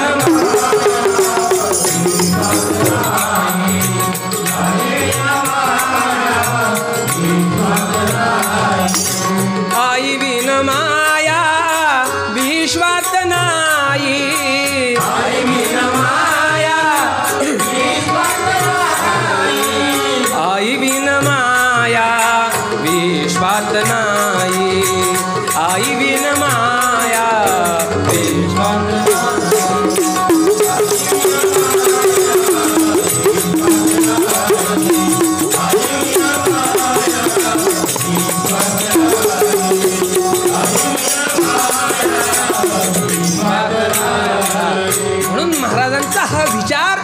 आजच्या तरुणाच्या अंतःकरणापर्यंत गेला पाहिजे. आज खऱ्या अर्थानं समाजामध्ये माणुसकी पेरण्याची नितांत गरज आहे. जाती जातीचं भांडण, धर्माचं भांडण, पंथाचं भांडण, संप्रदायाचं भांडण या देशामध्ये आहे. पोती से पोती झगडणे लगी और प्रेम की बातें बिघडणे लगी. आता हे 2-3 महिन्याच्या अगोदर आमची अमरावती पेटली. घेणं देणं काहीच नाही. हिंदू मुसलमानाची दंगल झाली. वास्तविक पाहता सर्वसाधारण गरीब लोकांचं काहीच घेणं देणं नाही. अरे एका क्षणार्धात एका अमरावतीसारख्या शहरामध्ये, अमरावतीसारख्या सिटीमध्ये एखादं टपरीसारखं दुकान निर्माण करण्याकरता त्या माणसाचं अख्खं आयुष्य निघून जाते. पण तीच झोपडी अशा दंगलीमध्ये क्षणार्धात पेटवल्या जातात. सत्यपाल महाराज एक शेर नेहमी म्हणतात, लोग टूट जाते हैं एक घर बनाने में, लोग टूट जाते हैं घर बनाने में और तुम तरस नहीं खाती हो बस्तियां जलाने में. एक दुकान निर्माण करण्याकरता त्या माणसाचं संपूर्ण आयुष्य खर्ची लागते, परंतु तेच त्याच्या संपूर्ण आयुष्याच्या स्वप्नाची राख रांगोळी एका क्षणार्धात केल्या जाते. आणि स्वामी विवेकानंद आम्हाला सांगतात, गड्या जगामध्ये जेवढे लोक राहतात, हिंदुस्थानात किंवा 1-2 देशापुरतं नाही, जगामध्ये जेवढे लोक राहतात तेवढे जरी धर्म या देशामध्ये निर्माण झाले तरी काही फरक पडणार नाही. फक्त आपापल्या धर्मात राहून आपापल्या आत्मोन्नती साधा, दुसऱ्याच्या धर्मामध्ये ढवळाढवळ करण्याचा प्रयत्न करू नका. जगात जेवढे लोक आहेत, हिंदू मुसलमान बौद्ध ख्रिश्चन एवढ्यापुरतं नाही बरं, जगात जेवढे लोक आहेत तेवढे जरी धर्म निर्माण झाले तर या देशाला फरक पडणार नाही असे सांगणारे स्वामी विवेकानंदजी महाराज. मग महाराज सांगतात आम्हाला, वास्तविक पाहता धर्म मुळात वाईट कोणताच नसते. हिंदू असो, मुसलमान असो, बौद्ध असो, ख्रिश्चन असो, काही असो, जेवढी या देशामध्ये जगामध्ये धर्म निर्माण झाले त्या धर्म निर्माण करत्याचा उद्देश हा सात्विक होता, चांगला होता, काहीतरी समाजामध्ये क्रांती घडवण्याचा होता. पण विपर्यास झाला. मुळात प्रत्येक धर्माची शिकवण चांगली आहे हे मला तुम्हाला सांगायचं आहे. एका ठिकाणी एक 4 व्हीलर गाडी रस्त्यानं जाऊन राहिली. रस्त्यानं जात असताना 2-4 आतंकवादी आडवे आले आणि गाडी अडवली. गाडीत नवरा बायको बसलेले होते. मला काय सांगायचं हे लक्षात घ्या. गाडीत नवरा बायको बसलेले होते. आतंकवादी ने प्रश्न विचारला, तुम हिंदू हो या मुसलमान हो? ते बोले क्यों पूछ रहे? ते आतंकवादी बोले, अगर आप मुसलमान हो तो बच गए और हिंदू हो तो मर गए. त्यानं मनातनी विचार केला, खोटं बोलतो तो मरावं लागते. बोले मैं मुसलमान धर्म का हूँ. आतंकवादी हुशार होते. आतंकवादी म्हणे, अगर आप मुसलमान धर्म के हो तो कुरान की 2-4 लाइनें बोलकर बताइए. त्यानं डोकंच खाजवलं. तो म्हणे कुरान पाहिलं नाही, वाचत लय दूर राहिलं. तो राहिला कसा हुशार होता बुद्धीनं. तो राहिला आणि भगवद्गीतेचे 2-4 श्लोक सांगूनच दिले, जेवढे माया पाठ आहे तेवढे. तो म्हणे, इदम तू ते द्वैतमं प्रवक्ष्यामि नैसे विज्ञान सहितं यज्ञात्वा मोक्षशिवात् राजविद्या राजगुह्यं पवित्रमिदमुत्तमं प्रत्यक्षावगम्यं धर्मं सुसुखं कर्तुमोय. ते आतंकवादी एवढे खुश झाले, बोले बजाव टालिया, तुम जा सकते. गाडी समोर गेली. मग बायकोनं प्रश्न विचारला, म्हणे काजी, त्यांनी तुम्हाला विचारलं होतं तुम्ही हिंदू आहात की मुसलमान? तुम्ही सांगितलं म्हणे मुसलमान. मग त्यांनी म्हटलं म्हणे तुम्ही कुरानच्या 2 लाईनी म्हणा. ते म्हणे तुम्ही कुराणाच्या ऐवजी भगवद्गीतेचे श्लोक कसे काय सांगितले? ते म्हणे मला कुराण माहिती नव्हतं, भगवद्गीतेचे श्लोक पाठवते दिले सांगून. त्याची बायको म्हणे तुम्ही भगवद्गीतेचे श्लोक सांगितले हे त्या आतंकवाद्यांना कसं कळलं नाही? तो म्हणे त्यानंच कुठं कुराण वाचलं होतं, त्यानंच कुठं कुराण वाचलं होतं. त्याच्या बायकोने पुन्हा प्रश्न विचारला, म्हणे त्यांनी कुराण वाचलं नव्हतं हे तुम्हाला कसं माहीत? त्यावेळेस त्या माणसानं जे उत्तर दिलं ते फार मार्मिक होतं. तो माणूस म्हणायला लागला, अगं या लोकांनी जर कुराण वाचलं असतं, या लोकांनी जर कुराणाचा अभ्यास केला असता तर हातामध्ये शस्त्र घेऊन निरपराध लोकांचा यांनी बळी कधी घेतलाच नसता. कारण धर्म नहीं कहता कि किसी के मजहब पर आघात करो, धर्म नहीं कहता कि किसी के जीव पर हथियार धरो, धर्म नहीं कहता कि किसी के घर लूटो बर्बाद करो. ये जो बातें भूल गए फिर दोहराएंगे. घर घर में आबादी देकर राम राज कहलाएंगे, घर घर में आबादी देकर राम राज कहलाएंगे. सच्चे सेवक बनेंगे, आजादी को पाएंगे. सच्चे सेवक बनेंगे, आजादी को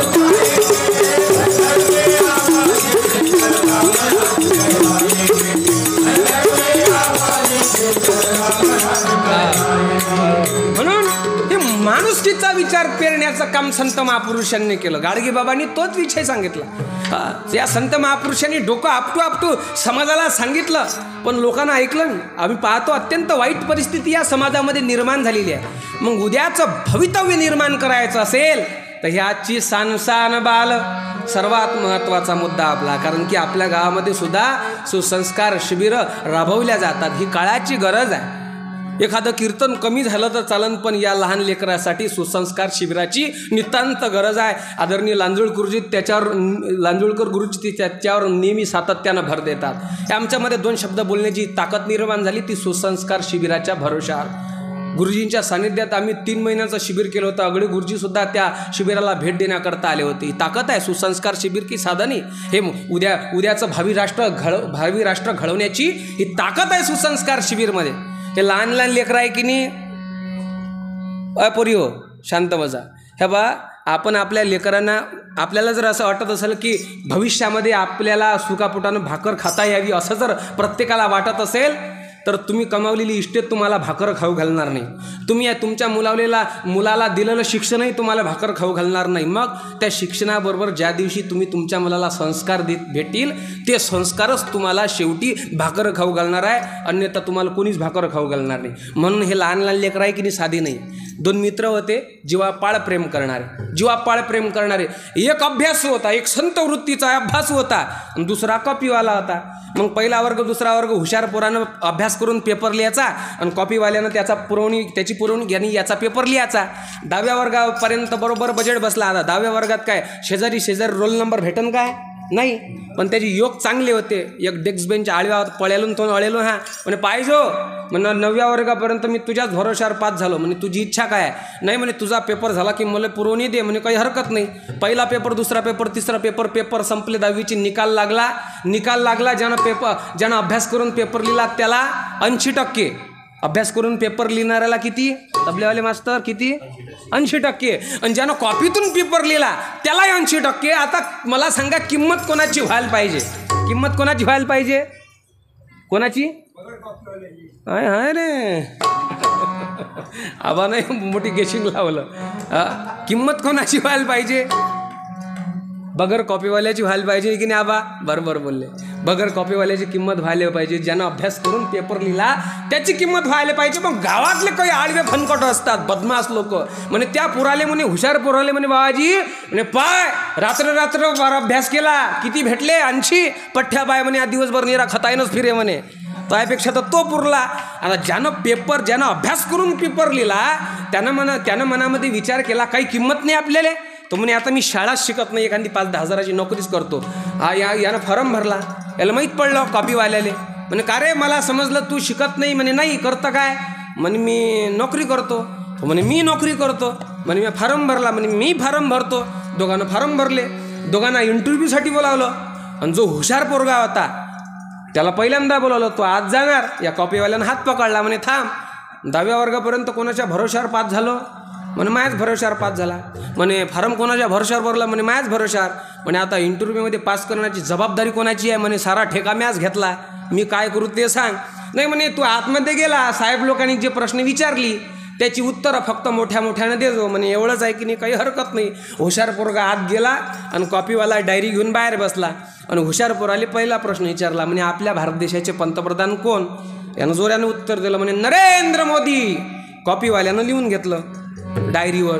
मग याला दुसरा प्रश्न विचारला. म्हणे आपला भारत देश केव्हा स्वतंत्र झाला? तो हुशार पोरगा होता, चिकित्सक बुद्धीचा होता. त्यानं सविस्तर उत्तर दिलं. म्हणे 1942 पासून प्रयत्न चालू होते, 1947 रोजी आपला भारत देश स्वतंत्र झाला. कॉपीवाल्यानं दुसऱ्या प्रश्नाचं उत्तर लिहून घेतलं. मग याला तिसरा प्रश्न विचारला. साहेब लोक म्हणे हुशार पुराले आणि आपली पृथ्वी गोल आहे. तो पोरगा म्हणे नाही, असं शास्त्रज्ञांचं मत आहे, पण अजूनपर्यंत काही सिद्ध झालं नाही. साहेब लोकांनी टाळ्या वाजवल्या.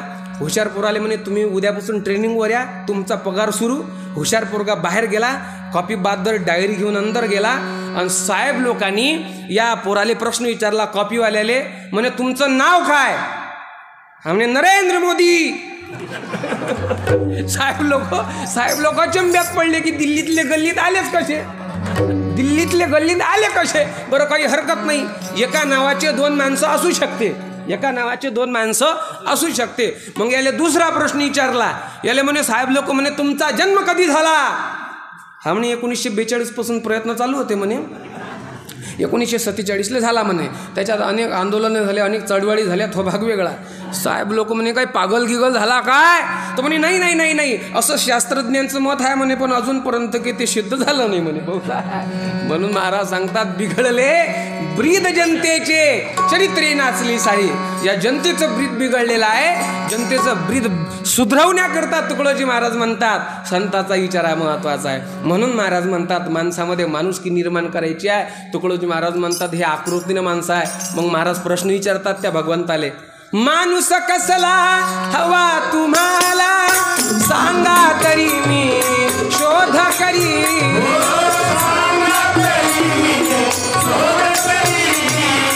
तब बोले प्रभु के विलवानी, तब बोले प्रभु के विलवानी. कुटिल नको असला तसला, असला तसला.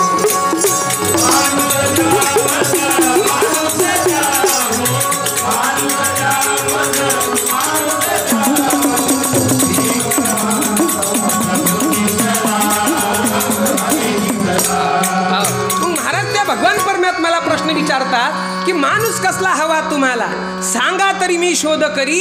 त्यावेळेस त्या भगवान परमात्म्यानं केविलवानं तोंड करून प्रश्नाचं उत्तर दिलं, मला माणूस पाहिजे पण तो कुटील नको असला तसला. आम्हाला शुद्ध अंतःकरणाचा माणूस पाहिजे. आज गावागावात गेलो का कार्यकर्त्याची गर्दी कमी आणि कार्यकर्त्याची गर्दी जास्त. चांगला रस्ता असला का गतिरोधक, चांगला माणूस असला की विरोधक. जिथं गड्डा आहे मग याचा अर्थ असा कुठं ना कुठं तरी ढिग असलाच पाहिजे. जिथं चांगले माणसं आहे तिथं याचा अर्थ असा वाईट माणसं असलेच पाहिजे. म्हणून महाराज म्हणतात समाजामध्ये चांगल्या माणसाचा भरणा करण्याकरता तुकडोजी बाबा म्हणतात या संत महापुरुषांचा विचाराची गरज आहे. ज्ञानदेव सांगे दृष्टांताची मात, साधूची संगती तरुणोपाय. संतांचे विचाराची समाजाला नितांत गरज आहे. त्या मातीमध्ये तुमचा आमचा जन्म झाला. ज्या मातीमध्ये भगतसिंग, राजगुरू, सुखदेव, चंद्रशेखर आझाद, छत्रपती शिवाजी महाराज, छत्रपती संभाजी महाराजांचा जन्म झाला. त्याच महाराष्ट्रामध्ये तुमचा आमचा जन्म झाला की ज्या मातीमध्ये छत्रपती संभाजीराजासारखा राजा जन्माला आला, छत्रपती शिवाजीराजासारखा राजा जन्माला आला. त्याच मातीत आमचा जन्म झाला ज्या मातीमध्ये भगतसिंग सारखा एक 23 वर्षाचा पोरगा या देशासाठी हसत हसत भासावर गेला. अरे भगतसिंगाच्या जीवनातील शेवटचे 10 मिनिट राहिले होते. किती? शेवटचे 10 मिनिट राहिले होते. आणि जेलर साहेबांनी आवाज दिला, भगतसिंग तेरे फांसी का टाइम नजदीक आ चुका है, बोल तेरी आखरी ख्वाहिश क्या है. भगतसिंगाचं लक्ष नव्हतं. भगतसिंग पुस्तक वाचून राहिले होते. जेलर साहेबांनी आवाज दिला, अरे सुनता है भगतसिंग, मैं तुझसे बात कर रहा हूँ, बोल तेरी आखरी ख्वाहिश क्या है. माँ से मिलना चाहता है, बाप से मिलना चाहता है, भाई से मिलना चाहता है, परिवार से मिलना चाहता है, बोल तेरी आखरी ख्वाहिश क्या है. भगतसिंगांनी पुस्तकातून मान वर केल्याने विचारलं, जेलर साहब क्या बात है. बोले तेरे फांसी का टाइम नजदीक आ चुका है, बोल तेरी आखरी ख्वाहिश क्या है. भगतसिंग प्रश्न करता, जेलर साहब टाइम कितना बचा है. जेलर साहब उत्तर देते, सिर्फ 10 मिनट बचे, आखरी ख्वाहिश है क्या है, बोल. भगतसिंग उत्तर देतात, जेलर साहब मेरी ख्वाहिश ही पूरी करना चाहते हो तो 5 मिनट ज़्यादा मिलेंगे. तो जेलर हंसाने लागला, बोले क्या ख्वाहिश है भगत सिंह, इससे अच्छा तू माँ से मिल लेता, बाप से मिल लेता, भाई से मिल लेता, तेरे परिवार से मिल लेता. 5 मिनट ज़्यादा जी के तू करेगा क्या. 10 मिनट में भी तू मरने वाला है और 15 मिनट में भी तू मरने वाला है. 5 मिनट ज़्यादा जी के तू करेगा क्या. भगत सिंह उत्तर देता, बोले कुछ नहीं साहब, किताब पढ़ रहा था और कुछ पन्ने बाकी है, बस इतनी किताब पढ़ लूँ, किताब पढ़ने के बाद भले ही मुझे फांसी पे लटका दीजिए. म्हणजे विचार करा, 5 मिनिट पुस्तक वाचण्यासाठी शिल्लक मागणारा हा महात्मा. फाशीची तारीख निश्चित करण्यात आली आणि ज्या ठिकाणी फाशी देण्यात येणार त्या ठिकाणी नेल्या गेलं आणि नकळत जल्लादाच्या डोळ्यातनी अश्रू आले. तो जल्लाद म्हणायला लागला, अरे भगत सिंह, जल्लाद कहते मुझे जल्लाद, इन्हीं हाथों से कईयों को फांसी पे लटका आज तक, लेकिन ये हाथ नहीं कपकपाए, आंख में से आंसू का एक बूंद भी नहीं टपका. लेकिन न जाने कौन से माँ का दूध पिया है तूने और न जाने कौन से बाप का खून है तेरी रगों में. ये हाथ कांपते ही जा रहे हैं और आंख में से आंसू रुकने का नाम नहीं ले रही. भगत सिंह, ये मुझे पूछने का अधिकार तो नहीं है, लेकिन अपना बेटा समझ के पूरी कर दूंगा, बोल तेरी आखिरी ख्वाहिश क्या है. त्यावेळेस भगत सिंह उत्तर देतात, बोले जल्लाद साहब, अगर मेरी ख्वाहिश ही पूरी करना चाहते हो तो यह चेहरे पर का नकाब हटा दो, क्योंकि नकाब पहनकर भगत सिंह सूली पे नहीं चढ़ना चाहता. सर कटा सकते हैं लेकिन सर झुका सकते नाही. त्या क्रांतिकारी महापुरुषांच्या देशामध्ये तुमचा आमचा जन्म झाला आणि त्याच देशामध्ये जातीय दंगली होतात, त्याच देशामध्ये जातीचं भांडणं होते, धर्माचं भांडणं होते. पण साने गुरुजी आम्हाला सांगतात, गळ्या माणसाचा खरा धर्म काय आहे. खरा तो एकची धर्म जगाला प्रेमार पावे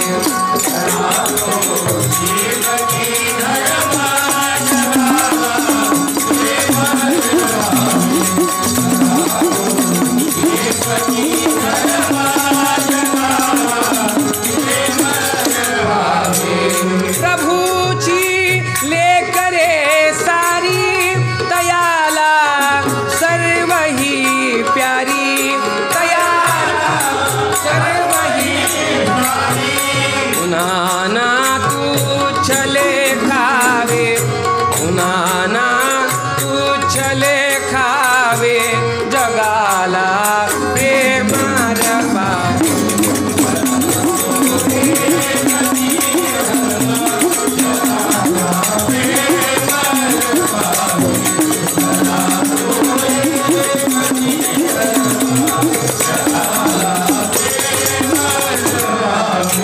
तो एकची धर्म जगाला प्रेमर पावे. महाराज म्हणतात गड्या हिंदू मुसलमान बौद्ध ख्रिश्चन ही तो धर्माची उपांगी भाई रे.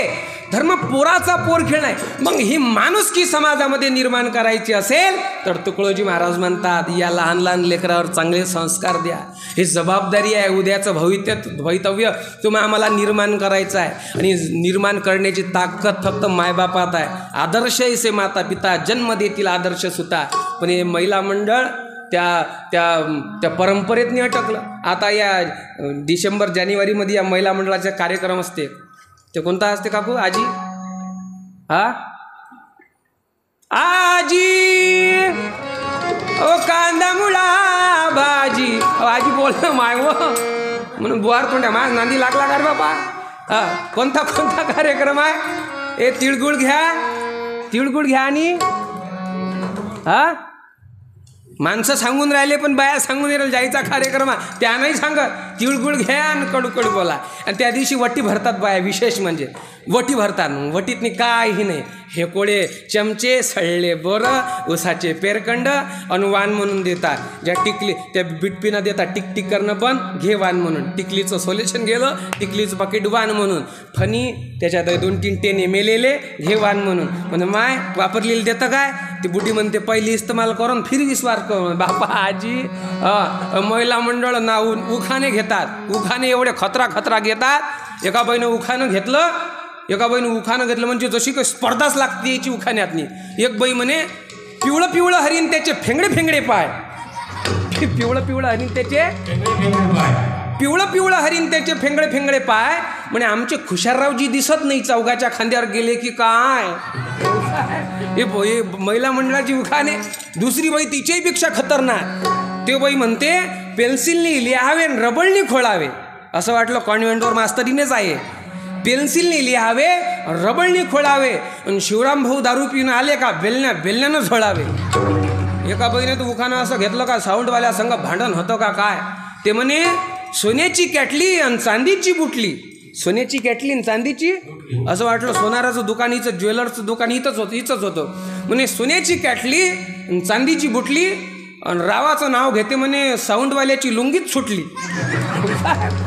म्हणून या भाऊसाहेबासाठी एकदा जोरदार टाळ्या वाजून स्वागत करा. साऊंडवाले म्हणजे हे अर्धा कार्यक्रम त्याच्यावर आहे. त्याला माहिती कोणाच्या गच्चीवर पाय द्यायला लागते आणि कोणाच्या गच्चीवर राखाळा लागते. असं बटन फिरवलं का कीर्तनकार स्वरात आणि बटन मागं केलं का कीर्तनकार बेताल. हे ओळख काम त्याचं फ्रंट आहे. आणि महिला मंडळ उखाणे घेतात. एक शेबळ करे. एका बहिणीनं उखाणं घेतलं म्हणे जगात जर्मनी आणि महाराष्ट्रात परभणी. खुशाररावजीचं नाव घेते म्हणे मी त्याची दुसरपणी. एवढे खतरा. आणि ते मग तो एक कार्यक्रम आहे ते वड सावित्रीचा झाला काय तो याचाच आहे. वड सावित्रीचा कार्यक्रम घेतात. एक वड असते आणि त्याला किती फेऱ्या मारता आजी. किती 5. काही बाया 7 सांगते काही 5 सांगते. बरोबर आहे. एक गाणं होतं सातो जन्म में तुझे करता रहूंगा. संताचा दरबार आहे म्हणून मी म्हणणार नाही. पण गाणं वाईट नसते काका. गाणं कोणतंच वाईट नसते. आम्ही ते कोणी अर्थानं घेतो. आता एखाद्या बायकोनं जर म्हटलं नवऱ्याले तुझ में रब दिखता है आराम है क्या.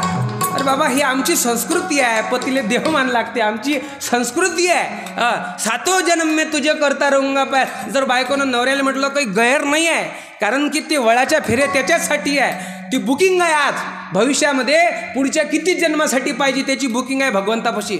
एक चक्कर एका जन्मासाठी पाहिजे का? त्याचा अर्थ असा आहे जन्मोजन्मी मला हाच पती भेटून द्या, असंच खतरनाक पीस भेटू देजो.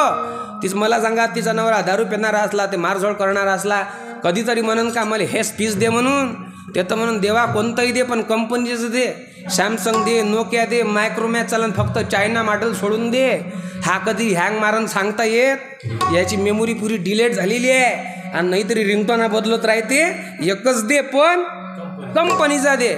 मग आता माहीत पडलं या जन्मातला पती आपला कसा आहे. मग आता पुढे तुम्हाला किती जन्मासाठी, मग एका जन्मासाठी पाहिजे काय काकू? एकच चक्कर मारायची. 2 जन्मासाठी पाहिजे काय? 2 चक्कर. 5 जन्मासाठी पाहिजे काय? 5 चक्कर. 7 जन्मासाठी पाहिजे 7 चक्कर. पाहिजेच नाही काय? उलटी चक्कर. असं केलं तर तुमचं भलं आहे, नाही तर मोठं कठीण काम झालं. म्हणून महाराज म्हणतात गळ्या, हे फार महत्त्वाचं आहे. आदर्श ऐसे माता पिता की घुसरकर महाराज भजन लिहितात की कामना बे अबला तिला ती शक्तिशाली नाही का, कामना बे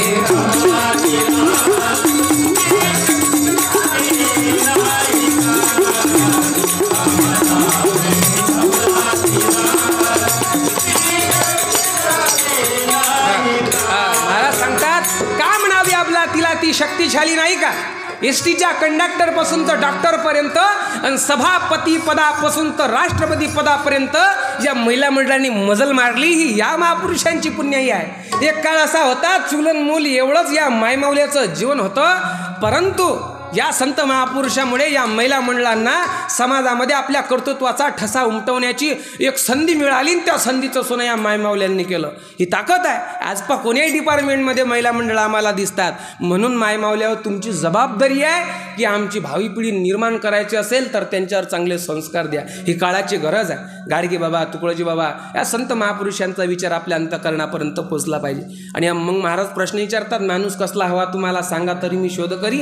तर बोले प्रभू केविल वाना कुटीला नको असला तसला. मग कसा पाहिजे माणूस, कोण्या पद्धतीचा पाहिजे आम्हाला सांगा, आम्ही शोधण्याचा प्रयत्न करू. मग सकल लोक हे अपुले म्हणून सर्वावरती तुकड्या दास म्हणे प्रभू मागे असेल कोणी द्या त्याला.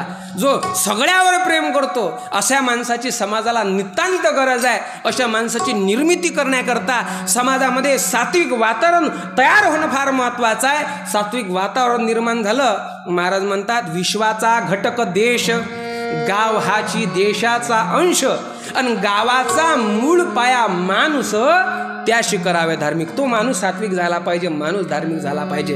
हा समाजाचा, हा संत महापुरुषांचा विचार आपल्या अंतःकरणापर्यंत पोहोचो. किती 10:30 वाजले? हा किती वाजले गोपाल भाऊ? 10:30 वाजले आणि आपल्या कीर्तनाची मर्यादा संपली.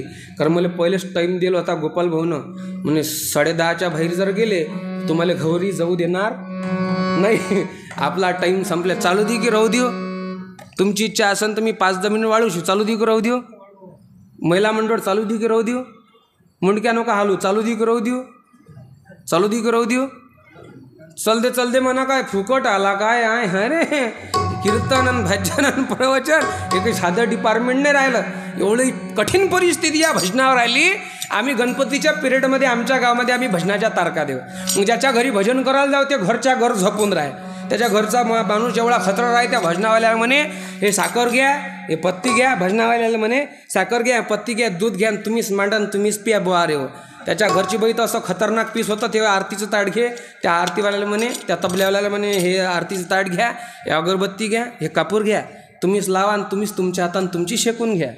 अरे सांगा, हे भजनावाले काय शेक्यासाठी आले का भक्त?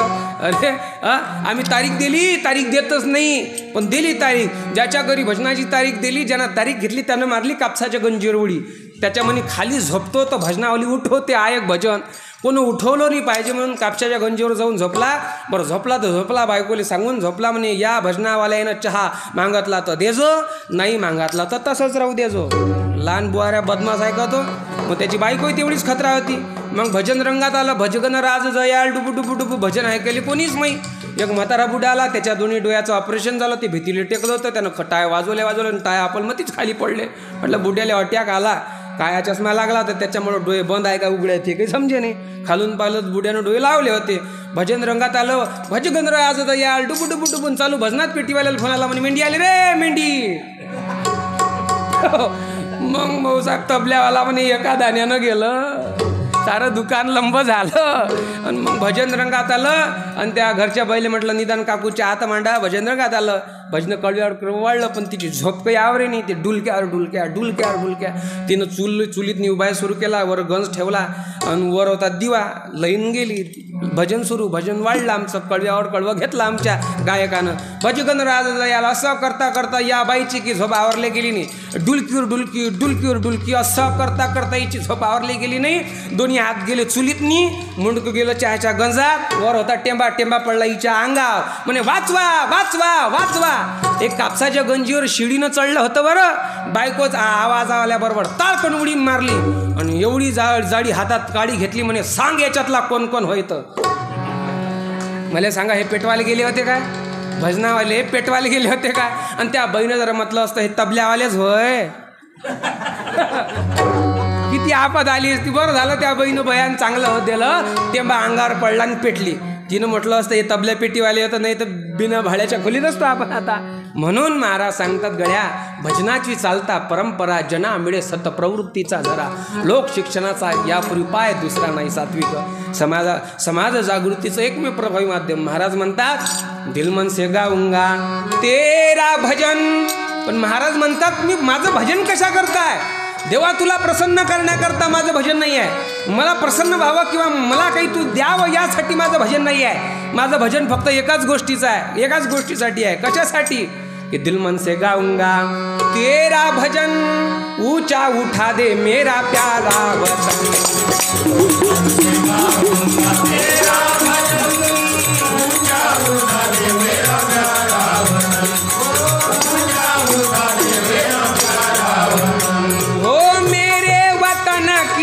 बिछड़ी है जनता, मेरे वतन की बिछड़ी है जनता.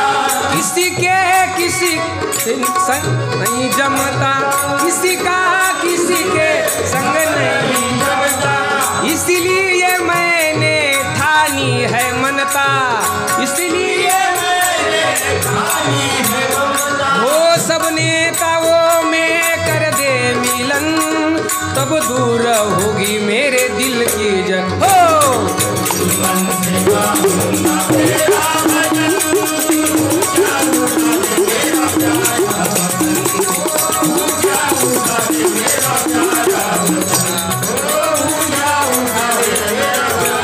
मन से गाऊंगा तेरा भजन, ऊंचा उठा दे मेरा प्यारा वतन. महाराज म्हणतात माझं भजन माझ्या देशाचं कल्याण व्हावं, माझ्या समाजाचं कल्याण व्हावं, माझ्या राष्ट्राचं कल्याण व्हावं. हा व्यापक विचार या भजनाच्या माध्यमातून व्यापक विचाराची मागणी राष्ट्रसंतांनी केलेली आहे. म्हणून हा विचार आपल्या अंतःकरणापर्यंत पोचो. या संत महापुरुषांनी समाजाला मार्ग योग्य देण्याचा प्रयत्न केला, पण समाजामध्ये विचित्र परिस्थिती निर्माण झाली. ज्या गाडगेबाबांनी समाजाला म्हणजे एकंदरीत गाडगेबाबांसारख्या कर्मयोगी संताला सुद्धा बोराटीच्या काठीनं मारण्यात आलं. राष्ट्रसंत तुकडोजी बाबांसारख्या मानवतेच्या महान पुजाऱ्याला सुद्धा विष पाजलं. गाडगेबाबा, महात्मा फुले, सावित्रीबाई फुले ज्यांनी आपल्या मनामध्ये निर्धार केला होता स्त्रिया शिकल्या पाहिजे, पुरुषाच्या बरोबरीनं कामाला लागल्या पाहिजे, असं पवित्र काम करत असताना त्यांना सुद्धा शेण दगडं मारून फेकले. डॉक्टर बाबासाहेब आंबेडकरांसारख्या विद्वान माणसाला सुद्धा प्रतिकूल परिस्थितीत शिक्षण घ्यावं लागलं. एकंदरीत ज्या लोकांनी समाजाच्या कल्याणाचा विचार समाजाला सांगितला त्यांना त्रास झाला. अरे गाडगेबाबासारखा महात्मा, दिवाळीचा दिवस होता, गाडगेबाबाचा दंडक होता. ज्या गावात भाकर मागायची आहे ते गाव झाडायचं, ज्या घरी भाकर मागायची आहे ते अंगण झाडायचं. दिवाळीचा दिवस आहे, गाडगेबाबा विनंती करतात, माय माझ्या पोटाला भूक लागली आहे, भाकर मिळेल? त्या बाईनं दरवाजा उघडला. काय आहे? माझ्या पोटाला भूक लागली आहे, भाकर मिळेल? लगबगीनं घरात गेली, घरातून चटणी भाकर आणली, गाडगेबाबाच्या गाडग्यात टाकली. गाडगेबाबा म्हणतात दिवाळीचा दिवस आहे, संपूर्ण गावामध्ये पुरणाच्या पोळीचं जेवण आहे, मलाही पुरणाची पोळी पाहिजे. ती बाई घरात गेली, नवऱ्याला सांगितलं, म्हणे अहो तो अंगावर चिंध्या पांघरून संपूर्ण गाव झाडतो, त्याला मी चटणी भाकर दिली तर तो मला पुरणाची पोळी मागते. तोही जेवत्या ताटावरून उठला. असं वाटलं गाडगेबाबाच्या गाडग्यात पुरणाची पोळी टाकेल. त्यानं हातात काटेरी काडी घेतली. गाडगेबाबाच्या जवळाला विचारलं काय पाहिजे. गाडगेबाबाच्या मुखातून पुरणाच्या पोळीचा शब्द बाहेर पडल्याबरोबर गाडगेबाबाच्या अंगावरती काटेरी काडीनं प्रहार सुरू झाला. गाडगेबाबा विनंती करतात, अहो मला माफ करा, माझी चुकी झाली, माझी गलती झाली, अहो मला माफ करा, मी पुरणाची पोळी काय मी चटणी भाकरही मागणार नाही, अहो तुमच्या घरी काय मी या गावातही पाऊल टाकणार नाही, मला माफ करा. एक मात्र त्या माणसानं गाडगेबाबाचं ऐकलं नाही. वारंवार गाडगेबाबाच्या अंगावरती काटेरी काडीनं प्रहार सुरू झाला. गाडगेबाबा विनंती करतात, ओ मला माफ करा, माझी चुकी झालं, नका देऊ मला पुरणाची पोळी, निदान मला मारू तर नका. पण गाडगेबाबाचं ऐकलं नाही. कसे बसे गाडगेबाबा त्याच्या तावडीतून सुटले, समोर गेले, स्वतःच्या शरीराकडे पाहिलं. एक अशी जागा शिल्लक राहिली नव्हती ज्या ठिकाणी काटा रुतला नव्हता. अंगावर पांघरलेली प्रत्येक चिंदी रक्ताने लाल लाल झाली होती. शेंदूर फासलेल्या हनुमंतासारखे गाडगेबाबा दिसत होते. आणि अंगावरला एक एक काटा काढायचे आणि स्वतःच्या मनाला म्हणायचे, मना आता मागशील पुरणाची पोळी. एक एक काटा गाडगेबाबा आपल्या अंगावरला काढायचे आणि स्वतःच्याच मनाला म्हणायचे, मना आता मागशील पुरणाची पोळी. अरे तू पुरणाची पोळी मागतली तर माझ्या शरीराची ही दशा झाली रे, आता मागशील पुरणाची पोळी. त्या दिवसपासून माझ्या गाडगेबाबांनी संकल्प केला, मरणार पण आयुष्यात कधी पुरणाच्या पोळीला हात लावणार नाही. हजारो आंधळ्या पांगळ्यांना मिष्टान्नाचं जेवण माझ्या गाडगेबाबांनी दिलं. हजारो लोकांना पुरणाच्या पोळीचं गाडगेबाबाने जेवण दिलं. हजारोच्या पंक्ती उठायच्या आणि त्याच गावात कोण्यातरी कोपऱ्यात जाऊन आपल्या गाडग्यामध्ये चटणी भाकर घेऊन ते प्रशन करावं. म्हणजे विचार करा, ज्या गाडगेबाबांनी स्वतःच्या आयुष्याचा सातबारा समाजाच्या नावानं केला, त्याही गाडगेबाबाला या देशामध्ये त्रास झाला. म्हणून या संत महापुरुषांचा विचार आपल्या अंतःकरणापर्यंत येवो हीच मी गुरुदेवाचरणी प्रार्थना करतो. कुणी न रहावे कुडे अडाणी, शिक्षण घ्यावे व्हावे ज्ञानी. कुणी न रहावे कुडे अडाणी, शिक्षण घ्यावे व्हावे ज्ञानी. याचसाठी ही झिजू देवानी, मी जातीचा धोबी देवा, होईन कपडा मडलेला. गोपाला गोपाला गोपाला गोपाला गोपाला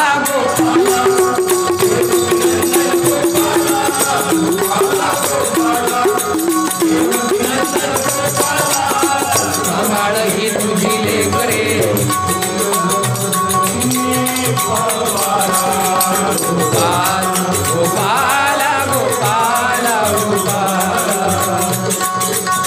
हा साधू संत महापुरुषांचा विचार आपल्या अंतःकरणापर्यंत पोहोचो.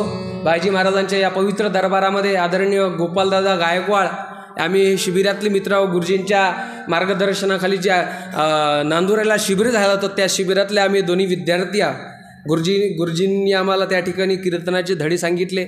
माझ्या मुखातून जे काही शब्द निघाले ते गुरुवरांची कृपा आहे. साधू संत महापुरुषांचा विचार आपल्या अंतःकरणापर्यंत पोचो. आदरणीय आगळी गुरुजी आहे. काही असे लोक समोर बसलेले आहे की या लोकांसमोर आपण काय सांगा, हे आपले मार्गदर्शक आहे, आपण या लोकांसमोर काय सांगा.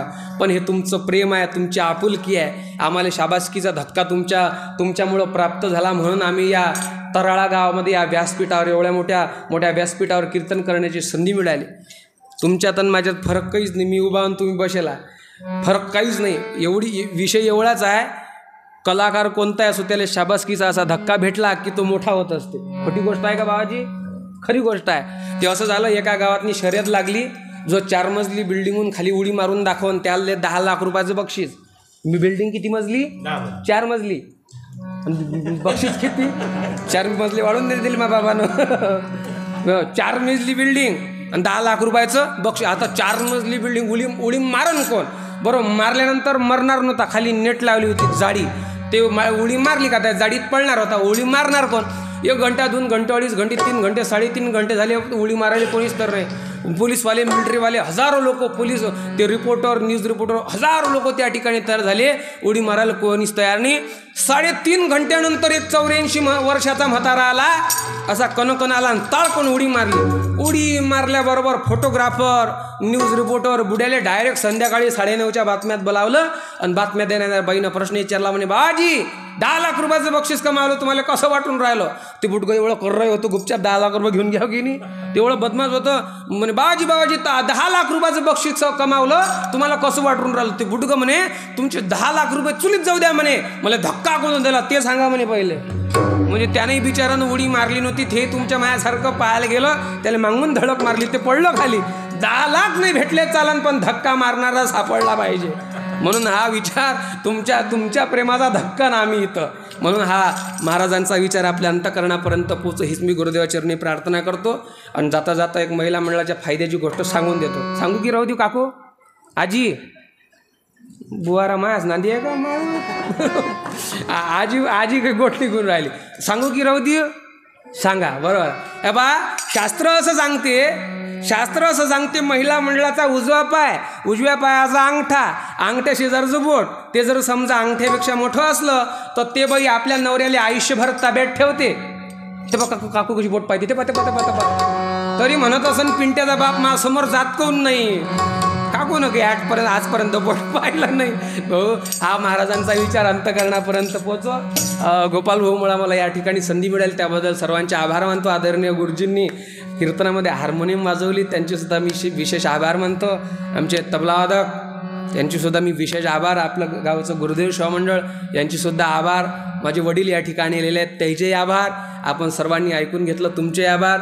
आमच्या गुरुबाई महिलांमध्ये बसलेल्या आहे, अतिशय प्रभावी महिला कीर्तनकार आहेत, अतिशय प्रभावी ग्रामगीता प्रचारक आहेत, त्यांचेसुद्धा मी विशेष आभार मानतो. एकंदरीत संपूर्ण ग्रामवासियांचे मी आभार मानतो.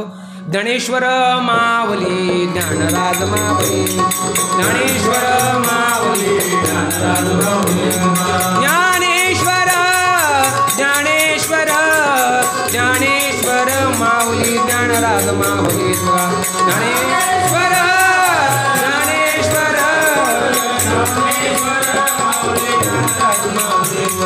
ज्ञानेश्वर माऊली ज्ञानराज माऊली, ज्ञानेश्वर माऊली ज्ञानराज माऊली. पुढील काही सूचना असेल त्यानंतर राष्ट्रवंदना होईल, जयघोष आणि आपल्या या कार्यक्रमाचा समारोप. गोपाल पुढील सूचना देतील पुढील कीर्तनाची, उद्याच्या कीर्तनाची.